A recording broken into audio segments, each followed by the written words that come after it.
a festa da Páscoa. Esse texto que nós lemos de Lucas, ele narra o momento em que Jesus institui uma nova ordenança aos discípulos, né? Que Paulo depois vem e confirma, né? Sobre essa ordenança, que é tomar a ceia. Na igreja de Corinto, ele dá explicações, ele ensina a igreja de Corinto como proceder em relação a essa nova ordenança de Jesus.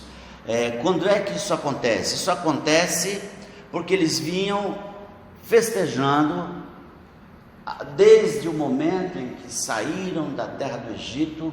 Eles vêm celebrando a Páscoa. A Páscoa e a festa dos pães asmos, elas se confundem. Elas são, apesar de serem duas festas com dois significados diferentes, elas estão juntas, elas funcionam juntas. Uma inaugura a outra. A Páscoa inaugura a festa dos pães asmos. Então, essas duas festas, o contexto das duas festas, Jesus substitui pela ceia. Então, para os cristãos, a nossa Páscoa é Jesus. Ele é o Cordeiro Pascal, né? Então, a nossa Páscoa, até hoje os judeus, né? Os descendentes de Abraão, comemoram a Páscoa, né? Mas os cristãos têm algo mais superior a celebrar. Então, toda essa narrativa da Páscoa e dos pães asmos, elas têm importância no contexto da ceia do Senhor. E lá em Êxodo, capítulo 12, tá? É que vai estar narrado a instituição da Páscoa. A gente já falou um pouquinho, mas rapidamente, para quem não estava no dia, a gente dá uma pincelada para a gente entender um pouquinho desse contexto, tá? A Páscoa acontece por ocasião da última praga que Deus lança sobre o Egito, quando Deus, através de Moisés, vai ao faraó e fala: liberta o meu povo, deixa o meu povo ir, porque ele vai me adorar. E o faraó: não vou deixar. Primeira praga, acontece isso. Se tu não deixar, não liberar, vai acontecer isso. A praga acontece, segunda, terceira, quarta, o rio em sangue, sapos, moscas e tudo mais que a gente já sabe. A 10ª praga, se você, sempre o coração dele era endurecido por Deus, e ele deixava de liberar o povo, até a 10ª praga. A 10ª praga é a morte dos primogênitos, né? Então, isso é que é a festa judaica da Páscoa, porque com a morte dos primogênitos, eles são libertos da escravidão. No mesmo momento que os primogênitos morrem, Faraó manda chamar Moisés e vai embora, faz o que você quiser, sai da terra e me abençoe também. Faraó, quando vê o seu filho, que assentava com ele no trono, o seu primogênito, morrer, bem como o sofrimento de todo o povo com a morte dos seus primogênitos, e não somente os filhos, os primeiros filhos, homem, né? Mas também todos os animais, todos os filhos que são primogênitos animais. E também, eu não sou filho primogênito, mas se estivesse já adulto, morreria também se fosse primogênito, sendo egípcio, né? Então, quando isso acontece, acontece a libertação da escravidão. O faraó outorga a libertação, vai embora, vai servir o seu Deus, e me abençoe também, né? Eu creio que a dor foi tamanha, né? Mas o que acontece nesse contexto? Que Deus promove a morte dos primogênitos, e Ele orienta a cada família: separa um cordeiro. O cordeiro tinha que ser puro, sem mácula, sem defeito, tinha que ser macho de 1 ano e sem nenhum defeito. Alguns requisitos para o cordeiro.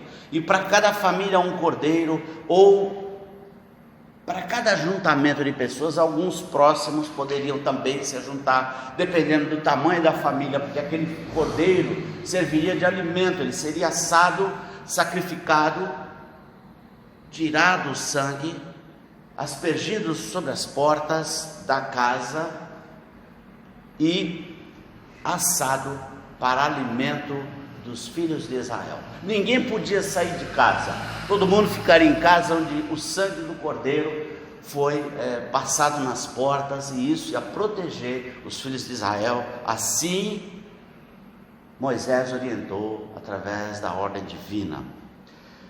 Cordeiro, os irmãos sabem, né? Carneiro, ovelha, é meio confuso, né? Cordeiro. O cordeiro, ele é uma ovelha, ou uma ovelha não, um carneiro juvenil, ok? Juvenil. Ele é um cordeiro novinho, ele é um carneiro, vai ser um carneiro quando adulto, mas ele ainda não chegou à maturidade adulta, né? Então o cordeiro é um jovem carneiro, são a mesma família, e a ovelha é a fêmea, né? Ovelha. Então é isso aí, vocês vão imolar, vão escolher o cordeiro, vão imolar, e Deus vai executar juízo sobre os deuses do Egito. Opa! O juízo é sobre os deuses do Egito. Opa! Lá em Êxodo 12, se ficar fácil para vocês, acompanha, senão eu leio rapidamente. Lá em Êxodo 12 diz assim: porque naquela noite passarei pela terra do Egito e ferirei na terra do Egito todos os primogênitos, desde homens até todos os animais. Executarei juízo sobre todos os deuses do Egito. Eu sou o Senhor. Quando ele mata os primogênitos, ele executa juízo sobre nenhum dos seus deuses vai me impedir. Eu sou o Senhor. Nenhum dos deuses. Os deuses do Egito eram representados por animais. Daí a inclusão dos primogênitos. Nenhum deus do Egito vai me impedir de cumprir o que eu estou falando.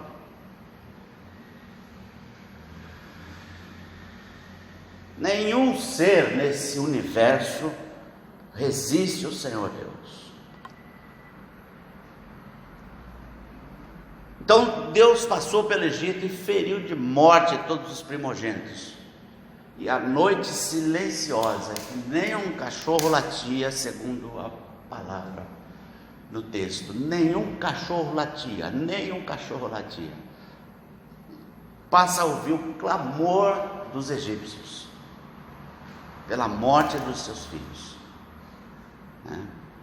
Então isso é a Páscoa. Páscoa significa no hebraico Pesach,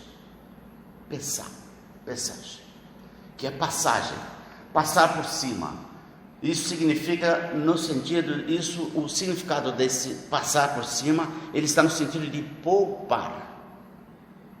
Ele poupa aqueles que estão protegidos pelo sangue do cordeiro, tá? Esse acontecimento serve de ilustração perfeita para a redenção que haveria de ser realizada em Cristo Jesus, na cruz. O sangue do cordeiro protege e poupa de juízo, de condenação, todo aquele que está debaixo do seu sangue. Assim a Páscoa serve para marcar a libertação da escravidão, porque na mesma hora ele falou, vai embora. O cara autorizou a saída de Moisés com todo o povo, né? E Moisés já tinha falado, todo mundo vai comer o cordeiro durante a noite, mas preparado, com sandália no pé, roupa na mão, vai pegar toda aquela massa já de pão sem fermento, dos pães asmos, e nós vamos, assim que for dada a ordem, nós vamos sair fora do Egito. Então todo mundo preparado durante a noite, porque nós vamos sair no dia seguinte. ainda vamos despojar os egípcios. Tudo que eles pediam, os egípcios traziam: ouro, prata. Eles despojaram como uma guerra que tivesse havido, e eles, rendidos, entregaram tudo. Então essa é a Páscoa. A Páscoa marca a libertação da escravidão do povo hebreu do Egito. Só isso. E a Páscoa é esse momento do cordeiro, né? Da morte, da imolação do cordeiro. Aí nós temos a outra festa que não é muito falada, geralmente fala Páscoa, Páscoa, Páscoa, mas é uma festa que está intimamente ligada à saída do povo, né, hebreu também lá do Egito, que é a festa dos pães asmos. Pães asmos é pão sem fermento. Pão sem fermento. Assim, na festa dos pães asmos, os israelitas deveriam comer pães sem fermento 7 dias. Isso está tudo aí no texto bíblico, né? Em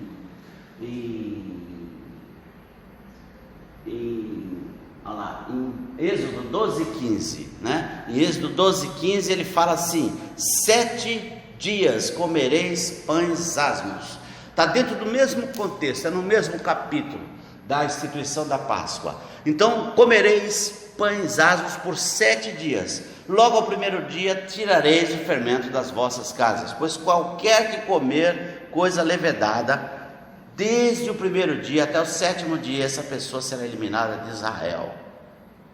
A importância de não se comer um pão com massa fermentada.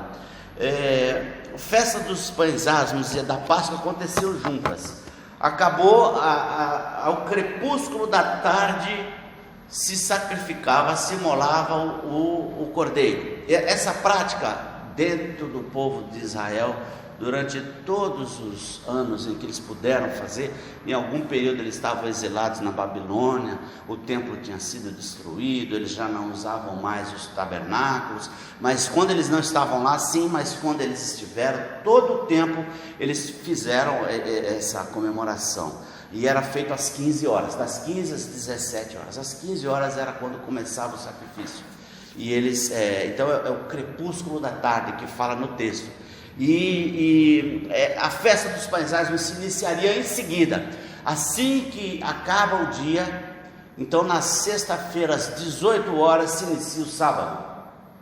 Sexta-feira para o judeu se inicia o sábado às 18 horas do nosso tempo, no caso 6 horas, no caso deles a hora 9 era o sacrifício, portanto às 12 horas terminava o dia, às 18 horas terminava o dia, né? Então começava a festa dos tabernáculos. Eles só iam comer, no caso, essa prática do capítulo 12, ela está só para aquele dia que eles iam embora, que eles iam sair do Egito. Depois eles têm mais regulamentações, onde eles vão regulamentar isso sendo feito como comemoração do povo hebreu, né? Então 7 dias eles iriam iniciar a partir das 18 horas do sábado, que seria o sábado para eles, da nossa sexta-feira. Eles começavam, não comeriam mais nada com fermento, não podia comer nada com fermento, né? Então funcionava assim, e essa era a festa dos pães asmos, em que eles passavam 7 dias comendo pão sem fermento. O interessante disso é que o fermento não foi criado, eu acho, mas ele foi, a forma do uso do fermento para levedar massa e fazer uns pão grandão e tal, foi criado pelos egípcios. A dramatização disso aqui é interessante, porque ela tem um fundo, um conceito, um fundamento que vai atingir a igreja no Novo Testamento. Tá? Essa dramatização, ela é importante. Aliás, tudo que acontece em termos de festa da Páscoa e também a festa dos pães asmos são importantes como fundamento para a Santa Ceia, né? E o fermento, geralmente na Bíblia, ele representa o mal, ele representa o pecado, ele representa a corrupção do gênero humano, ele representa algo que não agrada a Deus, né? O fermento. Então o fermento, ele aqui nesse caso, ele representava a religião dos egípcios. Por isso que ele julga os deuses do Egito, porque aqueles homens precisavam ser marcados pelo seguinte: o nosso Deus é o único Senhor. Esses homens que estavam saindo, esses 3 milhões de pessoas, de homens adultos, somente homens adultos, que saíram do Egito, né, acima de 20 anos, né, esses 3 milhões aí de homens que saíram de lá, eles tinham que saber que o Senhor é o nosso Deus, é Deus sobre todos os deuses. Eles tinham que ter essa certeza, essa convicção.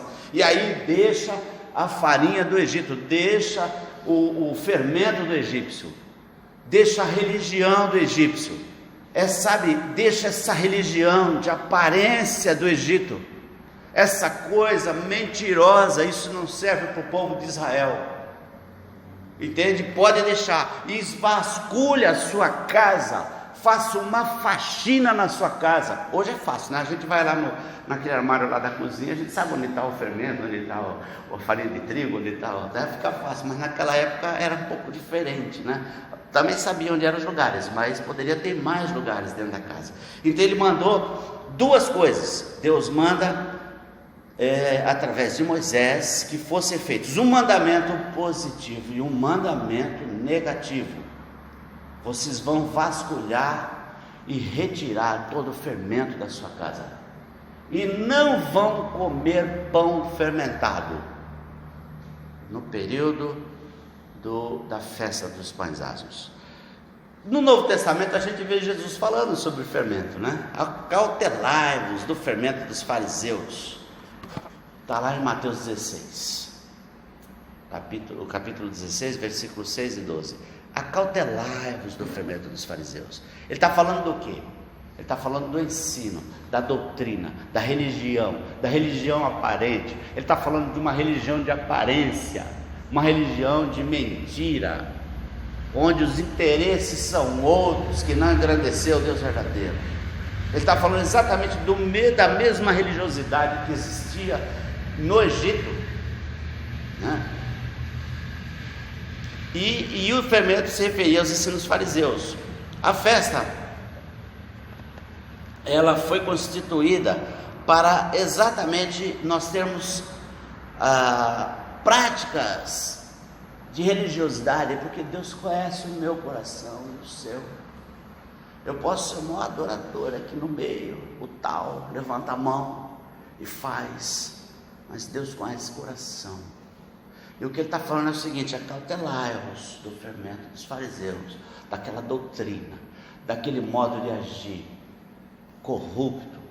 Acautelai-vos. E Moisés, tira todo o fermento, ou seja, não pratica, não leva contigo aquela religião, não leva com você essa religião dos egípcios, e só se alimenta de pão verdadeiro, o pão que desce do céu, o pão que é sem fermento. Ele não tem aparência nem formosura, é para se alimentar de toda a palavra de Deus, porque Jesus é a palavra, Deus é a palavra, sua palavra é a verdade.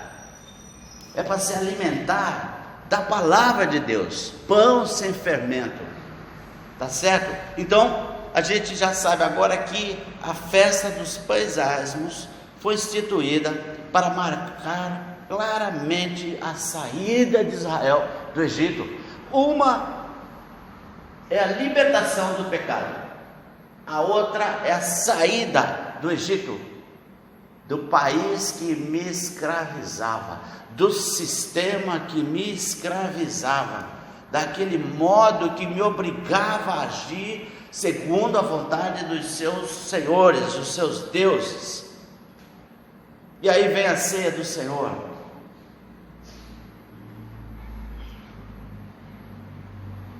A Santa Ceia está amplamente fundamentada nesses conceitos da festa da Páscoa e dos pães asmos.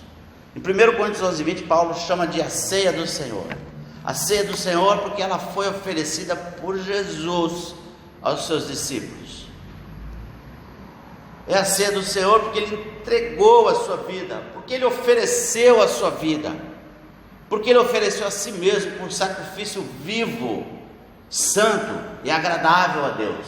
Isso é o que chama de oblação. Não só se oferece um sacrifício, mas um sacrifício que agrada quem recebe. E sangue de bodes e de touros não pode perdoar pecados. Tinha que encerrar essa forma de perdão dos pecados da parte de Deus em relação ao homem, e tinha que vir uma outra forma perfeita, uma coisa superior. Por isso foi Jesus, João 10, 17 e 18, o sacrifício santo e agradável a Deus é Jesus. Por isso o Pai me ama, porque eu dou a minha vida para reassumir. Ninguém a tira de mim, pelo contrário, eu espontaneamente a dou. Tenho autoridade para entregar, eu tenho autoridade para entregar minha vida e reavê-la de volta. Eu tenho autoridade para isso. E esse mandato recebi do meu Pai trata-se de um banquete, de um jantar especial de comunhão, oferecido por Jesus, primeiro para a quebra da inimizade nossa com Deus. O primeiro ponto, o central ponto da ceia é que Deus quebrou a nossa, Jesus quebrou a nossa inimizade através da sua morte na cruz, a inimizade que eu tinha para com Deus, e a rejeição que Deus tinha por eu ser pecador. Ele quebra isso, ele torna propício a adoração do homem em relação a Deus, ele torna propício, por isso que chama propiciatório. Então trata-se de um banquete, uma celebração, onde nós estamos na presença do Senhor, que promoveu essa união entre nós, e essa união entre nós é o nosso Deus, porque Deus estava em Cristo reconciliando consigo o mundo. Deus estava em Cristo Jesus reconciliando consigo o mundo. Essa quebra da inimizade é o ponto-chave da morte de Jesus na cruz. E a Páscoa, a ceia, a ceia, o que tem de semelhante na Páscoa e na ceia? Exatamente isso. O sangue do Cordeiro, vem Jesus, João Batista, esse é o Cordeiro de Deus, que tira o pecado do mundo. Não sou digno de desatar-lhe as sandálias, né? E o Cordeiro de Deus estava presente, e o Cordeiro de Deus iria à cruz, subiria ao altar de sacrifício, por vontade própria. Ninguém, quem matou Jesus? Os romanos, os judeus são perseguidos até hoje porque mataram Jesus, né? Não, quem matou Jesus foi você e eu. Matou Jesus, você e eu, não foram os judeus, não foram os romanos, foi você e eu, pelo meu pecado e pelo seu pecado, é que Jesus subiu aquela cruz espontaneamente, porque ninguém poderia matá-lo, ninguém poderia, nem o exército romano inteiro poderia matá-lo. Ele foi por conta própria e deu a sua vida e reaveu a sua vida. Quem está sentado à destra de Deus? Então, o paralelo que a gente pode estabelecer é exatamente esse, do Cordeiro. O que estava acontecendo lá atrás, na realidade, era um tipo do que iria acontecer finalmente. A salvação não acontecia porque eles praticavam a lei, porque eles não praticavam. A salvação acontecia naquela época porque eles criam no Messias que havia de vir, porque eles criam na salvação que Deus estava providenciando, porque salvação sempre foi pela fé, sempre foi. Abraão era amigo de Deus pela fé. O exemplo de Abraão é citado em Hebreus. Sempre foi pela fé, porque o âmago do nosso pecado, o núcleo do nosso pecado foi nós não crermos em Deus lá no Éden. Nós não cremos em Deus. Eu estava no meu pai estava nele, no pai dele, e eu estava no Éden com Adão, e você também. E nós não cremos em Deus, preferimos dar ouvido ao pai da mentira. Por isso a necessidade de reverter esse processo. A salvação é pela fé. A salvação é pela fé, com todas as dificuldades, Deus restaura o ser humano.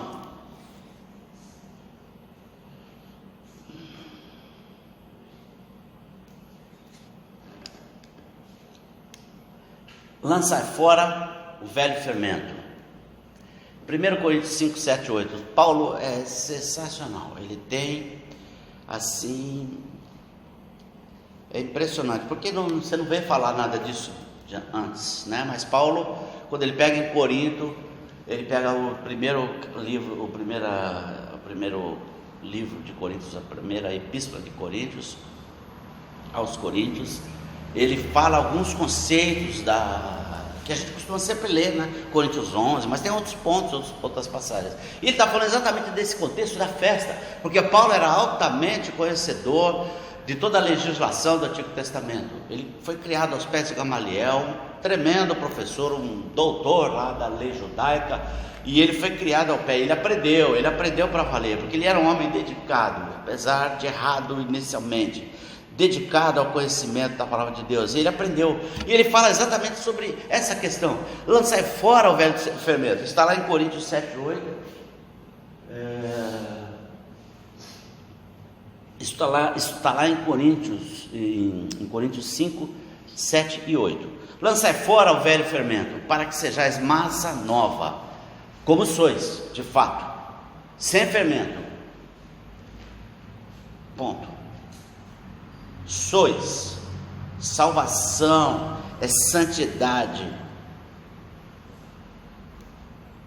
Somos santos, sem fermento, por causa do Espírito de Deus que habita em nós, por causa do sacrifício de Jesus que propiciou isso. Pois também Cristo, nosso Cordeiro Pascal, está aqui Paulo falando, fazendo essa comparação, tanto da questão do fermento, da festa dos pães asmos, como também da festa da Páscoa, que são duas festas distintas, são duas situações diferentes, e que são comemoradas de forma diferentes. Por isso celebremos a festa, não com o velho fermento, nem com o fermento da maldade e da malícia, e sim com os asmos da sinceridade e da verdade. Você percebe? A questão aqui é profunda e vai além do que a gente costuma entender e pensar quando participamos da ceia. Porque a nossa postura tem que ser de transparência, de integridade de vida, reconhecendo como Paulo lá em Romanos 7, que você é pecador, mas que você não está conformado com isso, em tempo algum se conformou. E você está sempre fazendo uma faxina na sua casa, não é só aqui no momento da ceia, simbólico é o momento da ceia, porque não é uma vez por mês que nós devemos fazer isso, mas todo dia, todo tempo, a gente fazendo uma faxina, e falando: Deus, isso aqui não está bom, me ajuda a parar com isso. Fazendo uma faxina e livrando a sua casa de fermento, o seu coração de aparência de vida, o seu coração de falsa religião. Como tem falsa religião, você já percebeu? E não é só dentro de nós, como a gente volta à vida do Egito, que nós tínhamos e conhecemos no Egito. É o velho homem se levantando o tempo todo, e vai ser assim toda a nossa vida. Mas João alerta: não vive na prática de pecado, não é? Não se acomoda nisso, é certo? E é disso que Paulo está falando: lançai fora o velho fermento, para que vocês sejam massa nova. Velho fermento, fermento da maldade, da malícia, e fique sim com os asmos da sinceridade. Isso dentro do contexto que Paulo estava falando no livro de Coríntios, era da quantidade de pecado enorme. Era uma igreja que estava falando, tinha todos os problemas dos dons, línguas e tal, e estava no fermento, você entende?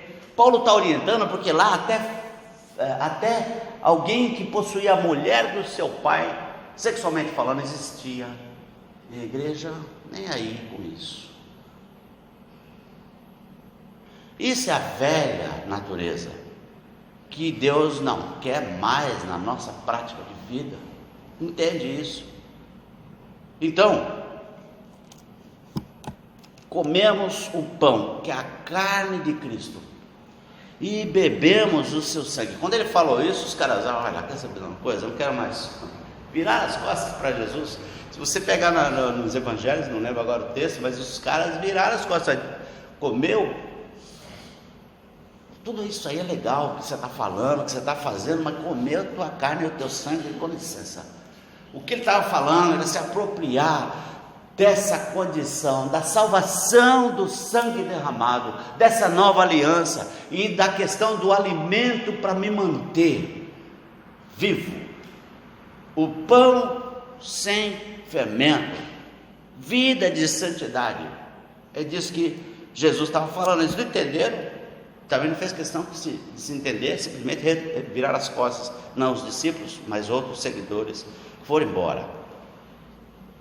Então, comermos o pão e tomarmos o vinho, que está simbolizando o sangue, e o pão que simboliza o corpo de Cristo, tem tudo a ver com todos esses conceitos aí, da Páscoa e da festa dos pães asmos. Assim, ele é o nosso Cordeiro Pascal.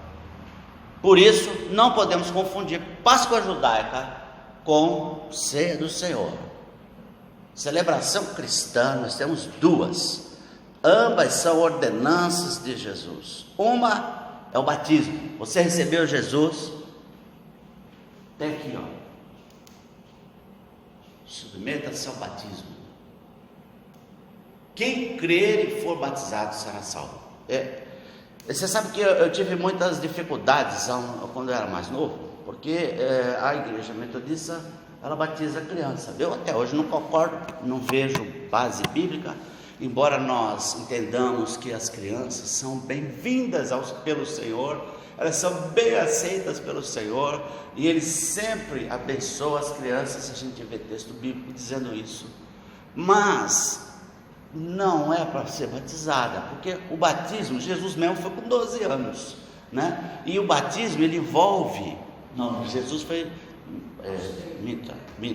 aos 30, quando iniciou o ministério, mas é quando há consciência, né, de você ter reconhecido o seu pecado, né?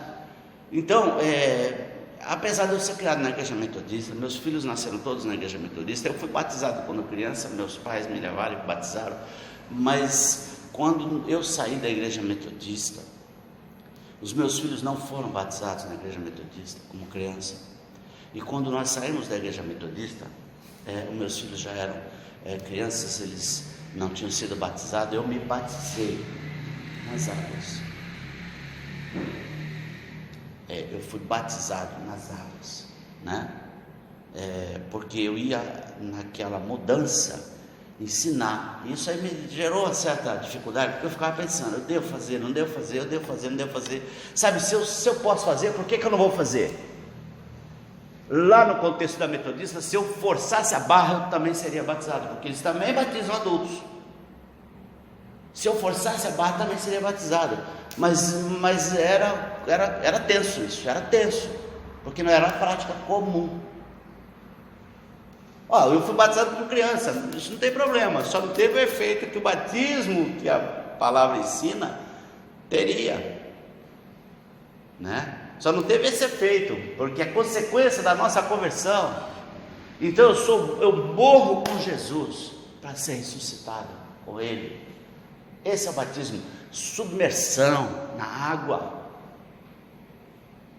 Isso não quer dizer que eu não posso ir lá uma pessoa que aceita Jesus no hospital, está à beira da morte, não vai sair de lá de dentro, e se eu for lá e batizar ele por aspersão, eu vou lá, você quer ser batizado? Eu quero, então batizo ele por aspersão, não tem problema nenhum, isso daí, entende? Porque a simbologia está bem entendida. Eu quero ser batizado, porque aquele homem que estava na cruz do lado de Jesus, nem batizado foi. Hoje mesmo estarás comigo no paraíso. Mas se eu posso obedecer a Deus, por que eu não vou obedecer a Deus? Essa nova aliança implica somente em duas ordenanças. Só duas ordenanças: a prática da ceia e o batismo. Ora, claro que eu tenho a prática da santidade de vida, batido nisso aqui o tempo todo, né? Porque eu tenho que estar de acordo. com a santidade que eu recebi de Deus. Eu tenho que já andar de acordo com a santidade, não para ser salvo, mas porque eu fui salvo, eu vou praticar, andar corretamente, fazendo caminhos retos e não tomando atalhos. Viver uma vida cristã sem fermento.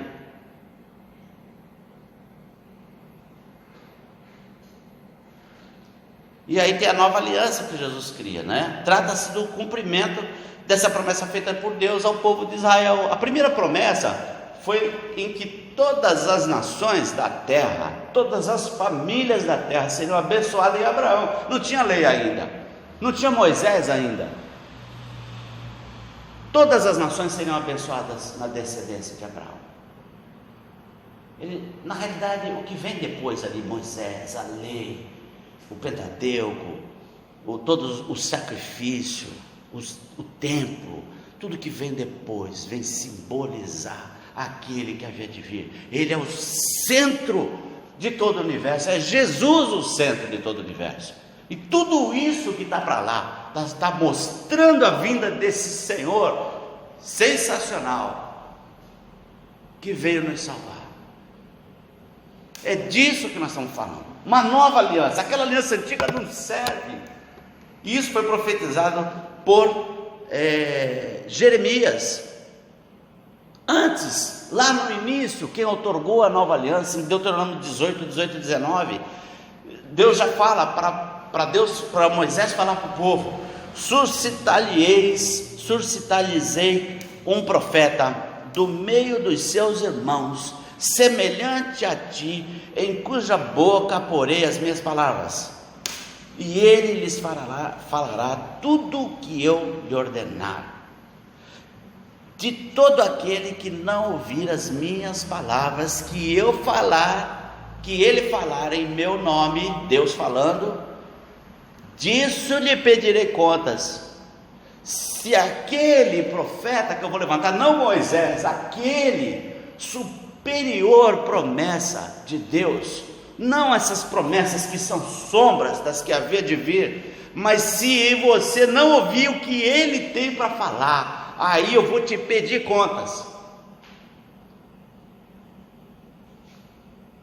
Em que Jesus é semelhante a Moisés? Um outorga a aliança do Antigo Testamento, o outro superior aliança, a nova aliança que foi prometida através de Jeremias. Jeremias é o profeta da nova aliança. Apesar de que Isaías foi o profeta messiânico, o que mais falou sobre Jesus, foi Jeremias quem narra essa nova aliança.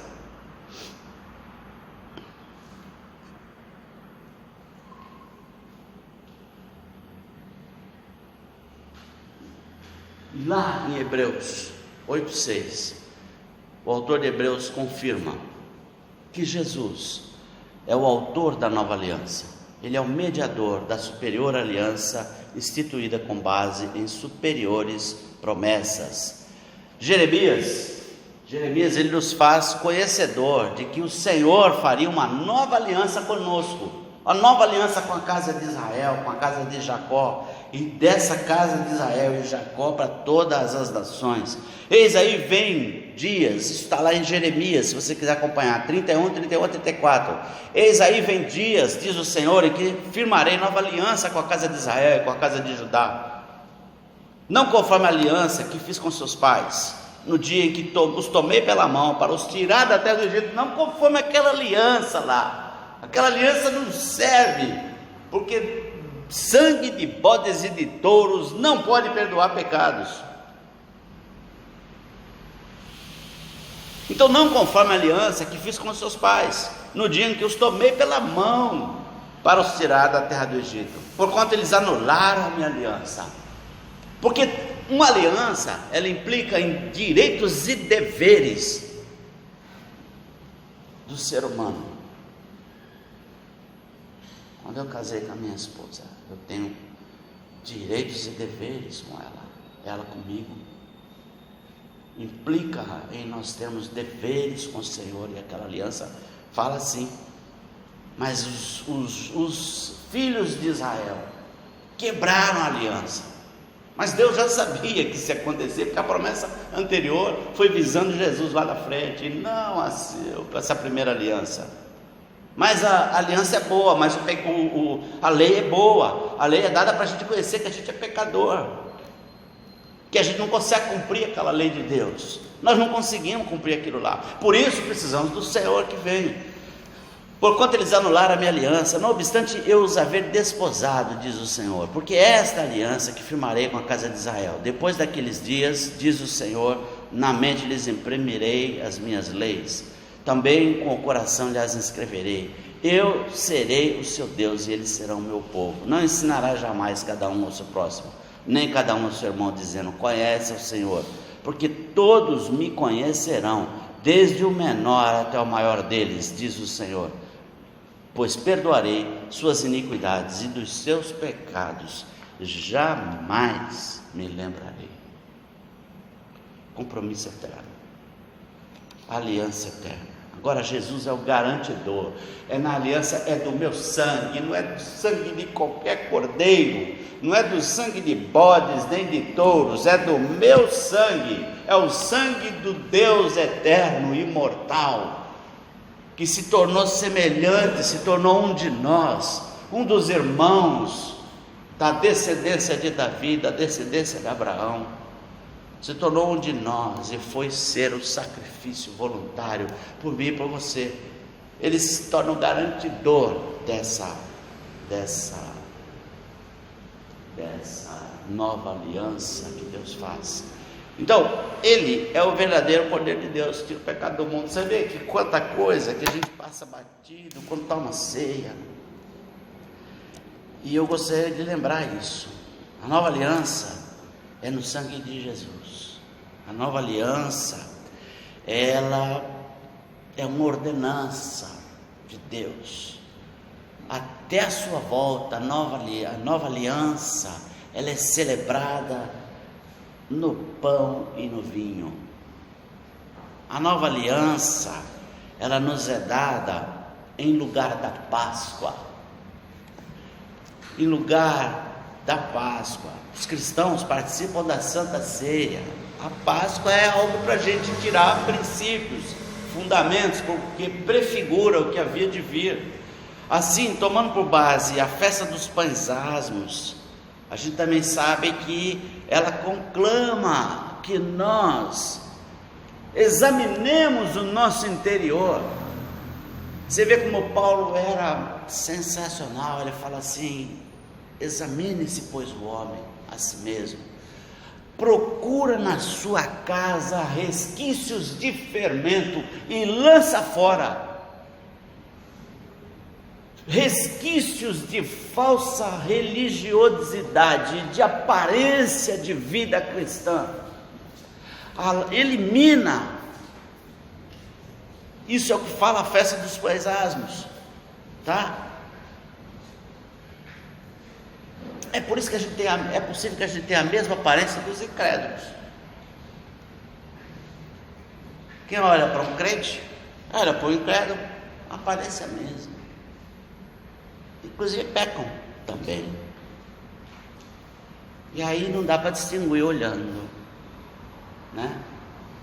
Mas a festa dos pães asmos explica como e por que os crentes já estão salvos.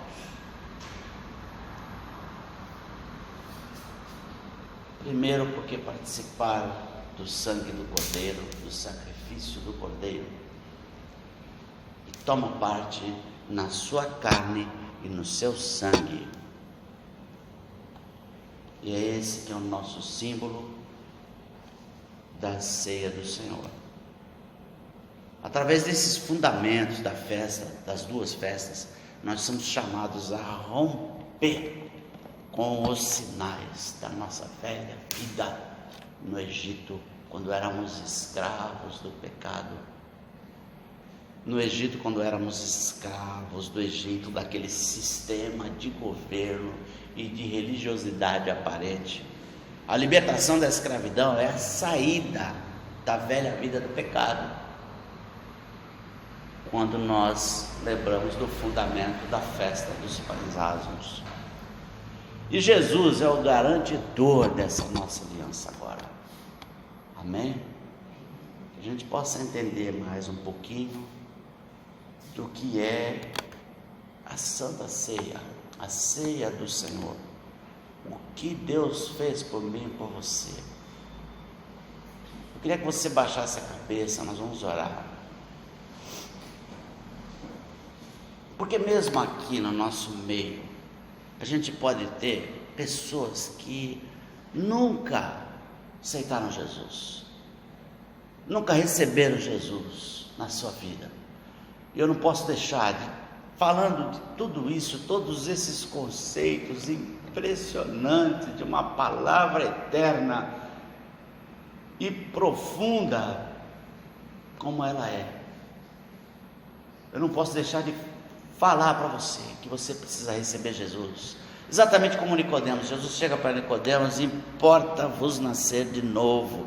Você, Nicodemos, é importante você nascer de novo.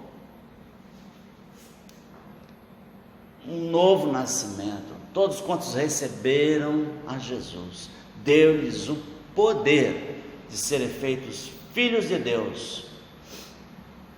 E se você nunca recebeu Jesus, sabe, eu acho que uma coisa é muito patente nas Escrituras: isso tem que ser público. Não existe agente secreto de Deus. É público você professar a sua fé em Jesus Cristo. Porque se você se envergonhar de mim diante dos homens, eu me envergonharei de você diante do meu Pai. Eu me envergonharei de você diante do meu Pai.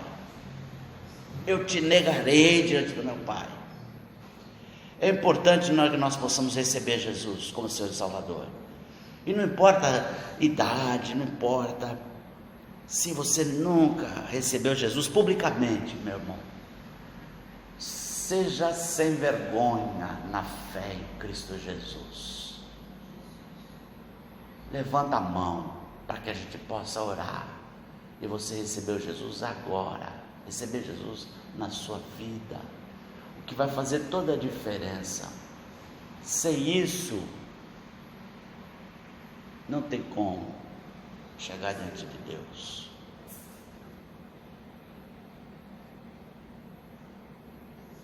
Se alguém nunca recebeu Jesus, nunca fez uma oração: Jesus, eu te recebo como Senhor e Salvador na minha vida. Senhor, eu quero receber Jesus na minha vida. Se você nunca fez, se você nunca falou, Deus não invade a sua vida, Ele não entra na sua vida. Quem faz isso é ladrão e salteador. Jesus não invade.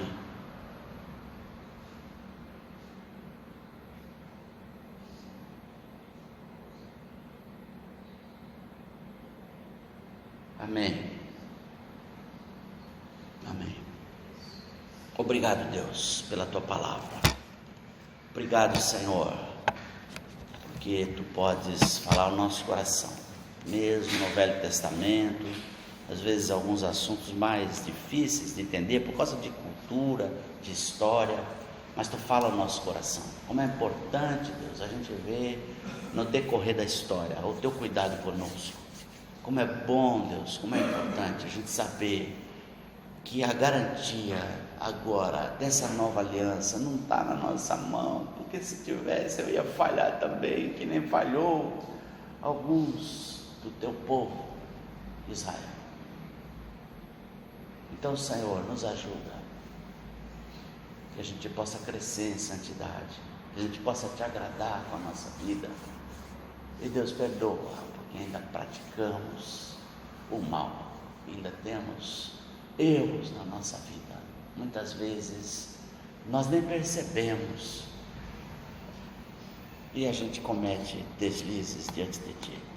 Eu quero Te agradecer, te pedir por tudo isso no nome de Jesus. Amém.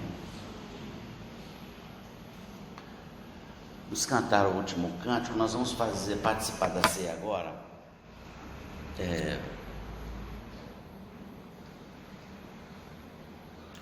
vamos participar da ceia.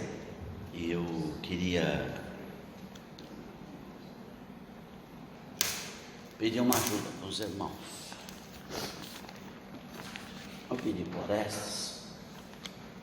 Vou pedir para a Diva também nos ajudar distribuindo o pão.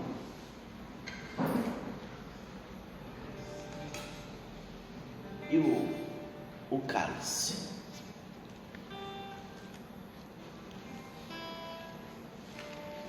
Os irmãos peguem o pãozinho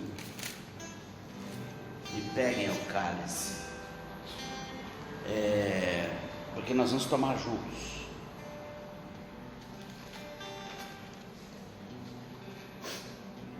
Recebi do Senhor o que também vos entreguei, que o Senhor Jesus, na noite em que foi traído, tomou o pão, e tendo dado graças, o partiu e disse: isto é o meu corpo, que é dado por vós, fazei isto em memória de mim. Semelhante modo, depois de haver ceado, tomou o cálice, dizendo: este cálice é a nova aliança no meu sangue. Fazei isso todas as vezes que o beberdes em memória de mim. Porque todas as vezes que comerdes o pão e beberdes o cálice, anunciais a morte do Senhor, até que Ele venha. Por isso, aquele que comer o pão e beber o cálice do Senhor indignamente será réu do corpo e do sangue do Senhor. Examine-se, pois, o homem a si mesmo, e assim coma do pão e beba do cálice.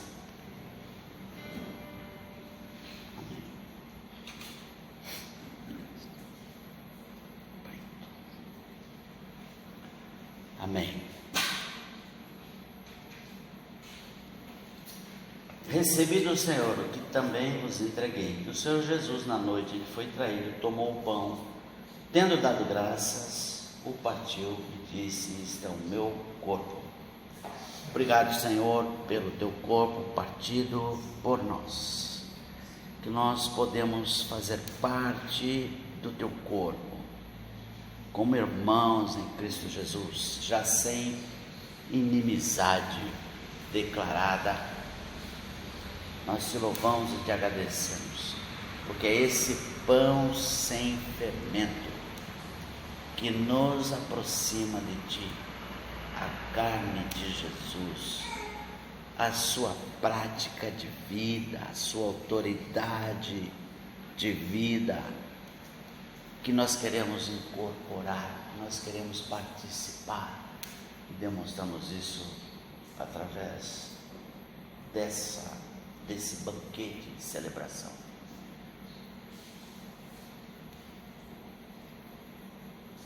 Na noite em que foi traído, tomou pão, deu graças. Obrigado, Deus. Isto é o meu corpo, é o corpo de Jesus. Comei dele todos. Amém.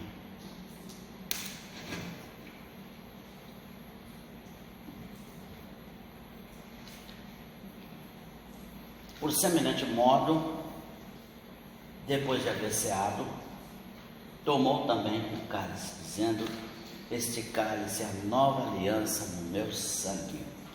Fazei isso todas as vezes que o beberdes em memória de mim, lembrando o meu sacrifício. Bebei dele todos.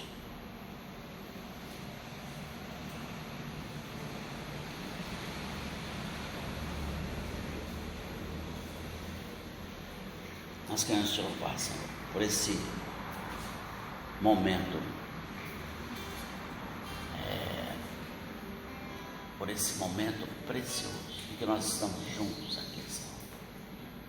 Quando nós nos reunimos, Paulo disse, é que nós tomamos a tua ceia. Nós te agradecemos, no nome de Jesus. Amém. Vamos cantar um último cântico. Depois nós vamos fazer a apresentação para a igreja, também ao Senhor, né? Para a Maite, vamos fazer oração e abençoar a Maite.